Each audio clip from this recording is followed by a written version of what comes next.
From South Africa, as my guest today, I have Andreas Krensel, the CEO of IBN Immigration Solutions, which is an award-winning immigration company providing specialist immigration services for South Africa and 22 other African countries.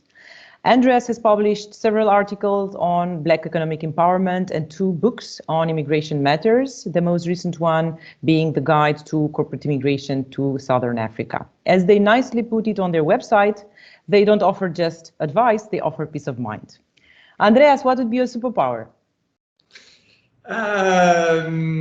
Privately, probably that I never forget a path which I ever, cycled or walked, or in a different city. I don't forget that. And then maybe a little bit more business related, probably perseverance and paired with a very high amount of energy. I think probably, yes, that's probably the superpowers. What is the main differentiator of your brand against other mobility companies in African continent? Look, in short, our people, right? So that's really, we're people's business, you know that, and it's really our people. We train, we really invest a lot in training and upskilling. I'm hiring certain personality types. We have very strong company values. We assess according to company values. So curiosity plays a role. We try to hire smart people so that they can understand complex situations. And then also work experience. Some of them are with us for 10 years, 12 years. So obviously there's a lot of, knowledge and experience. So in short, our people, but probably a lot of people will say that, but yeah. I know that you run a diverse team of people. How do you create and foster a good, a positive work environment?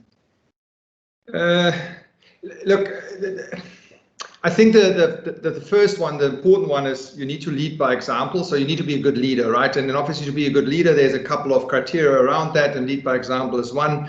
I think I'm still probably one of the earliest in the office. I still work probably the longest hours, I'm quite predictable in my responses. The communication is very open, very clear. So this all fosters trust. I think in the end that fosters trust, and trust is obviously the base for a good team. And then once the trust is created, you want to probably create an environment which is really challenging. So I give a lot of stretch assignments. I really push them. Sometimes they even tell me I need to back off. So I'm famous for distributing books and then, giving little speeches and all that. So wow, that's nice.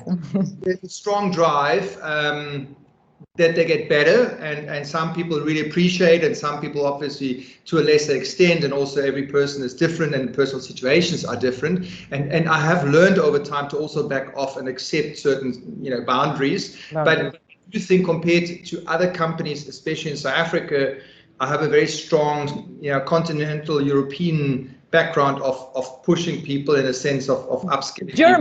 German, yeah. Let's call a spade a spade. But I think to answer your question. I know that you love spending some of your free time going camping or cycling around. Do you have a brief story about such a trip that went wrong? Well, brief, and I will try to make it very brief. Okay, so. You must imagine that every 2 years we drive with 2 cars to Botswana from Cape Town. It's a 3-day drive, and then we watch animals. But in Botswana, you are visiting the animals. The animals are not visiting. So basically, it's different than to any other nature park. It's their territory, and you visiting them, right? Yeah. You're the intruder.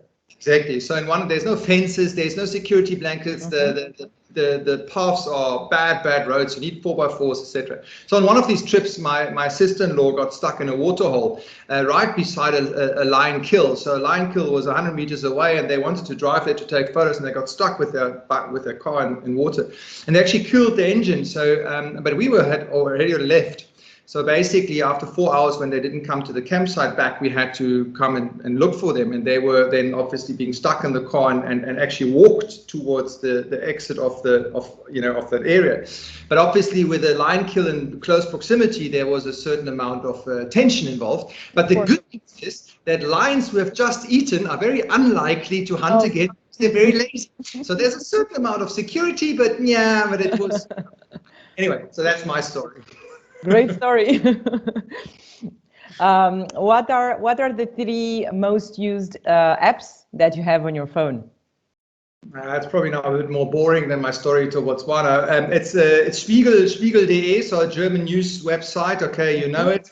Number 2 would probably be Yahoo Finance, to be honest, for stock market reports and stuff. And then, yeah, probably WhatsApp. I think number 3 would be WhatsApp. Yes. Of course.